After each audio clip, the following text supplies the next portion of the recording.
Bonjour et bienvenue à notre mission de ce mois, au mois de juillet, l'émission qui a été consacrée en différentes séries au très précieux sang de notre Seigneur et Sauveur Jésus-Christ.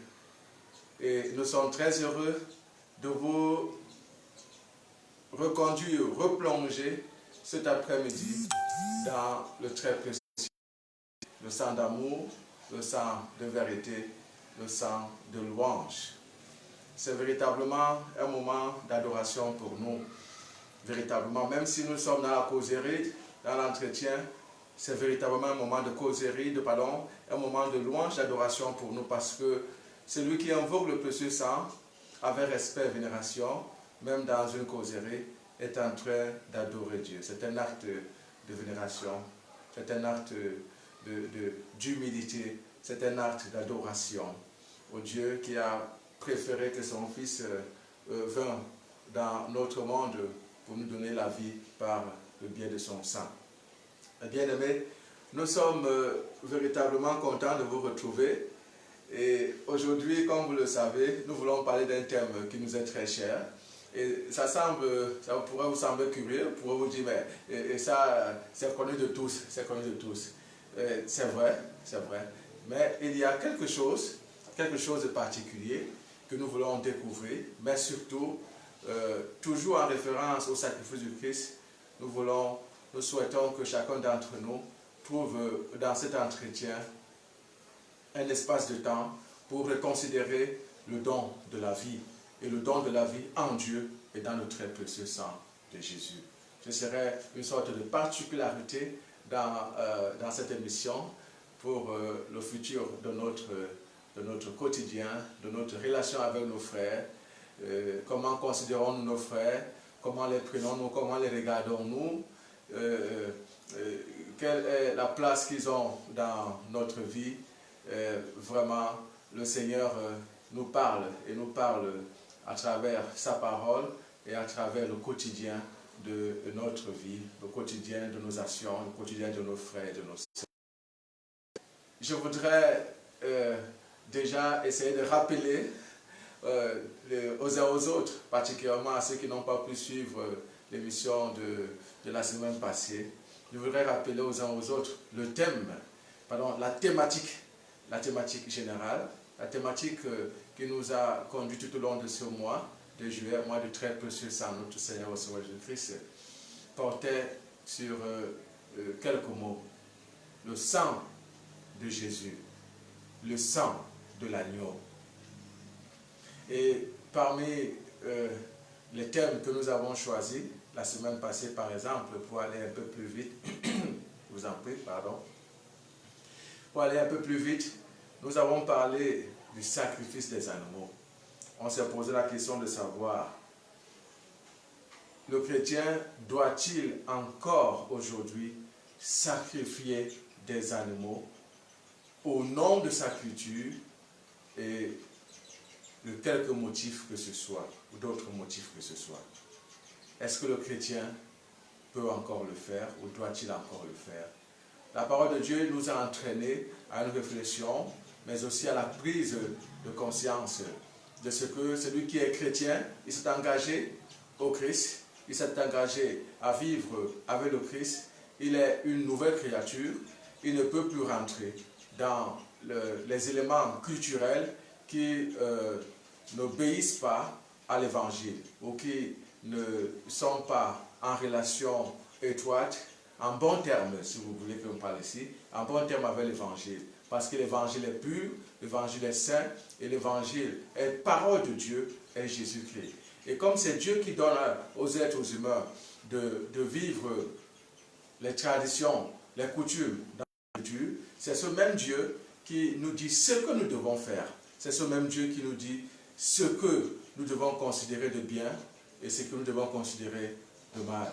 Ce que nous devons mettre de côté et ce que nous devons continuer à utiliser pour sa gloire et pour le bien de l'être humain. Parce que nous savons bien que l'être humain est dans le cœur de Dieu. L'être humain dans le cœur de Dieu. Et tout ce qui a servi l'être humain n'est pas bon pour l'être humain, n'est non plus bon pour Dieu, c'est-à-dire n'honore pas Dieu, et n'honore pas nos cultures. C'est là que nous nous sommes posé la question de savoir, est-ce que le chrétien doit-il encore aujourd'hui sacrifier des animaux au nom de sa culture ou pour d'autres motifs que ce soit? La réponse est clairement non. Pourquoi? Parce qu'on a un seul sacrifice, c'est le sacrifice du Christ qui donne la vie.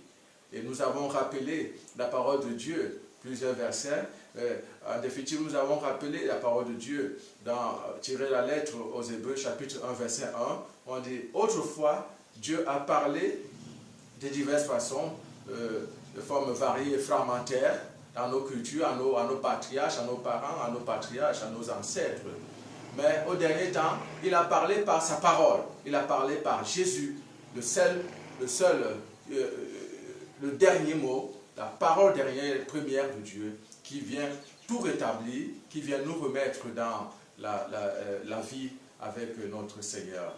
Et donc Jésus étant l'alpha et l'oméga, ceux qui se sont engagés au Christ ne doivent plus sacrifier des animaux aujourd'hui. Et j'ai voulu faire ce rappel en insistant, bien sûr, pour que nous puissions entrer de plein fouet maintenant dans la modération, bien sûr, et la grâce de la parole de Dieu, entrer dans le thème qui aujourd'hui nous semble important, que je vais reprendre.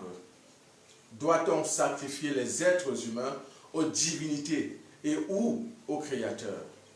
Doit-on sacrifier les êtres humains aux divinités et ou au Créateur? Et pour commencer, d'ailleurs très important pour nous, nous avons mis un sous-thème, si vous voulez, un sous-titre, une question de seconde pour enrichir ce moment d'entretien. Voici la question de second niveau qui nous aide à entrer dans cette réflexion. Quel impact un sacrifice humain crée-t-il dans la vie personnelle, familiale et généalogique? Voilà. Donc je vais reprendre entièrement le thème. Doit-on sacrifier les êtres humains aux divinités et au Créateur? Quel impact un sacrifice humain crée-t-il dans la vie personnelle, familiale et généalogique? Voilà. Alors, en corrélation avec le thème le sacrifice des animaux dont nous avons parlé la dernière fois, nous voulons ici en dévoiler des pratiques, dégager des conséquences de ces pratiques de sacrifice des êtres humains dans la vie actuelle et dans la vie après la mort. Et nous en donnerons quelques conseils. Pour terminer, nous ferons une petite prière de libération. Voilà. Je crois que chacun d'entre nous peut entrer dans cette réflexion, dans ce mystère, pour que nous comprenions très bien que la vie que nous recevons est une vie chère à Dieu. Et la vie que les autres que nous devons pouvoir respecter, honorer. Je voudrais maintenant vous inviter à un petit moment de silence et de prière pour confier cet entretien à notre Seigneur. Au nom du Père et du Fils et du Saint-Esprit. Amen. Père éternel, Dieu Tout-Puissant, nous voici devant toi pour t'honorer, pour te louer, pour t'adorer. À travers cet entretien, nous revenons à toi et nous voulons comprendre ta parole. Nous voulons aussi nous entraider dans cet entretien pour que chacun de nous relève en lui et par la grâce de la parole tout ce qui est déconsidération envers son frère.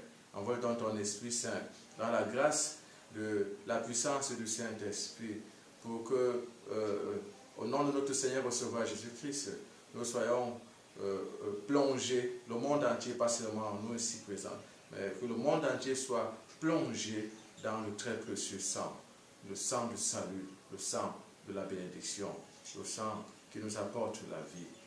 Libère, Seigneur, en ce moment, tout ce qui pourrait bloquer cet entretien, tout ce qui pourrait nuire à ce moment d'entretien, tout ce qui pourrait nous empêcher de nous rapprocher de toi dans ce moment de réflexion et de prière. Par Jésus le Christ, notre Seigneur. Amen. Que le sang de Christ couvre le monde entier, que le sang de Christ purifie le monde entier, que le sang de Christ sanctifie et protège le monde entier. Amen. Voilà.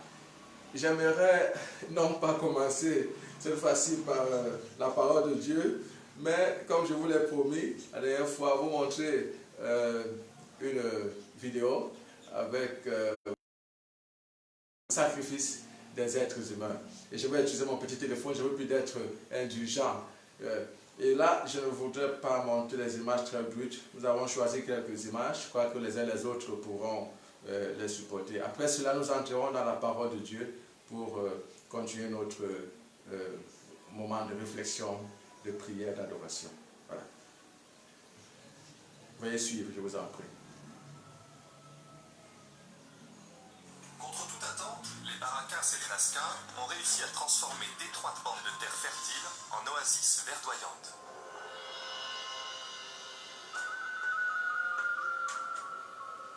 Au fil des siècles, ils ont perfectionné des systèmes d'irrigation complexes afin d'acheminer le peu d'eau disponible vers leur culture. Les Nazca ont également érigé de grands temples afin de vénérer leurs dieux et d'ensevelir leurs morts.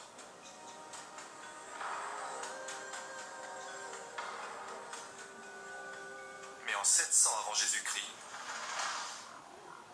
il ne restait plus que des géoglyphes. Pourquoi ces deux civilisations ont-elles créé ces lignes, des œuvres qui leur ont survécu de plusieurs siècles?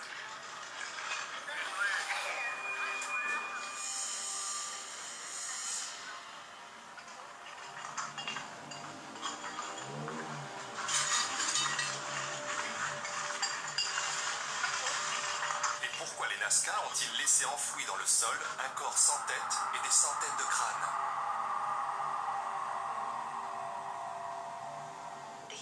Sans sa tête, l'être humain ne peut pas survivre. C'est donc un symbole puissant. Les urnes funéraires Nazca montrent souvent des décapités tenus par des hommes et des dieux, avec des plantes qui poussent au sommet des crânes. Tout porte à croire que ces ingénieux cultivateurs pratiquaient le sacrifice humain.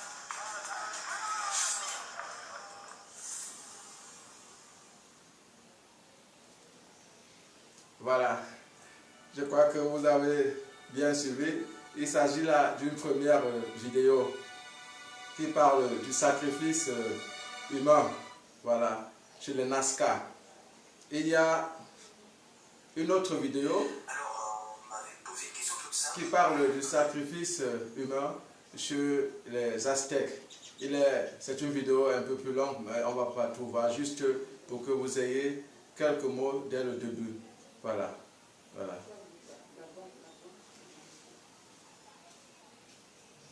Idiote, hein, plutôt simple, on va dire. C'était pourquoi les Aztèques offraient leur cœur aux dieux à travers des cérémonies macabres. Hein. Pourquoi donc les Aztèques faisaient des sacrifices humains. C'est le thème du film de Mel Gibson, hein, où on voit cette civilisation qui est basée sur le sacrifice humain, alors sur de construction de grands temples avec une oligarchie qui règne en utilisant les gens, les unissant pour construire de grands bâtiments, hein, mais qui règne aussi par la terreur qu'engendrent ces sacrifices humains. Alors pourquoi avoir pris cette option? Cette option est très simple, hein. L'option des sacrifices humains et l'option des grands temples, ça va ensemble. C'est une option pour stabiliser un État, hein. Un État d'abord derrière des grands travaux. Les grands travaux que sont les gens, hein, pour construire des temples pour les dieux, hein. Alors, quand on construit des temples pour les dieux, c'est que d'abord on a des monarques, on a des empereurs, on a des gens qui dirigent, donc une oligarchie dirigeante et déjà une très bonne structure, mais c'est aussi qu'on a du temps libre et que le pays fournit énormément de voilà, j'aimerais m'arrêter là, c'est nouveau. Je crois que vous avez déjà quelques idées en parlant de sacrifices humains, voilà, chez les Nazca et chez les Aztèques. Et il y a des traits communs parmi ces sacrifices. Le premier documentaire nous a parlé des têtes coupées et des corps retrouvés à part. Voilà. Et du coup, on comprend qu'il s'agit là d'un rite. Il s'agit très bien d'un rite. Et on ne peut pas, quand on enterre quelqu'un, normalement, je veux dire, dans l'ordinaire des faits, dans l'expérience humaine, quand on enterre quelqu'un, on l'enterre avec sa tête. Et donc, la tête part à travers le cou, est reliée à l'ensemble, au reste du corps. Or, chez les Nazca, ce n'était pas le cas. On a retrouvé lors des fouilles que des têtes étaient d'un côté et les corps, disons, le reste des membres de l'autre côté. Et vous l'avez bien compris dans ce documentaire, des divinités étaient représentées portant des têtes des humains. Donc, ce sont des sacrifices humains. Ce sont des sacrifices humains.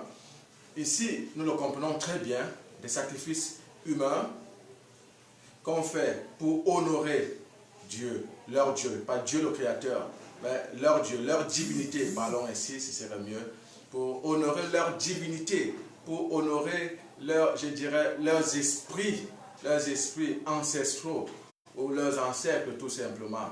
C'est des pratiques traditionnelles, non dans le sens général, des pratiques culturelles, où parfois ceux qui étaient sacrifiés se sentaient honorés d'être sacrifiés au nom des ancêtres, au nom de la tradition, au nom de la culture, au nom de la coutume, au nom de la culture.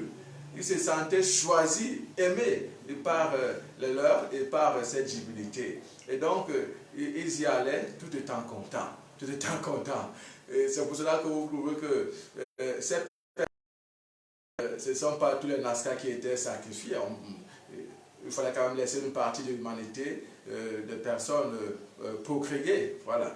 Donc, certains étaient sacrifiés, c'est pour cela qu'on trouvait les têtes séparées du reste du corps. Donc, c'était des sacrifices qui visaient à honorer leur Dieu, qui visaient à célébrer la grandeur de leur Dieu, par lesquels on pouvait se demander des bénédictions et tout le reste. Comme nous avons dit d'ailleurs, les sacrifices des animaux, bien sûr, il y a des corrélations. Et chez les Aztèques, il y a toujours là, il y a aussi un lien entre les Aztèques et les Nazca, et bien d'autres peuples encore qui sacrifient les êtres humains pour célébrer leur Dieu. Le lien, c'est qu'on tue. C'est-à-dire, le dénominateur commun, c'est qu'on tue pour les dieux. Voilà. Mais il y a des liens, il y a d'autres liens semblables. Par exemple, pour la construction des temples. La construction des temples. On l'a vu, on mobilisait. Au XVe siècle, les Aztèques, c'est-à-dire l'ancienne Mexique, mobilisaient de nombreuses personnes. Et même, je disais que l'État, c'est-à-dire les souverains et les sujets, étaient tous de commun accord dans cette célébration et ils perpétuaient cette culture. Vraiment, on peut trouver cela très étrange aujourd'hui. On ne comprend pas leurs motivations véritablement. Pour les comprendre, il faut les rejoindre. On peut essayer d'analyser à notre niveau, de commenter, d'analyser et peut-être d'en tirer les conséquences, de discuter et tout le reste. Mais l'élément commun est le sacrifice des êtres humains. Pour quelle raison? Voilà. Là, il s'agit d'honorer les dieux. Il s'agit de célébrer les dieux. Il s'agit de se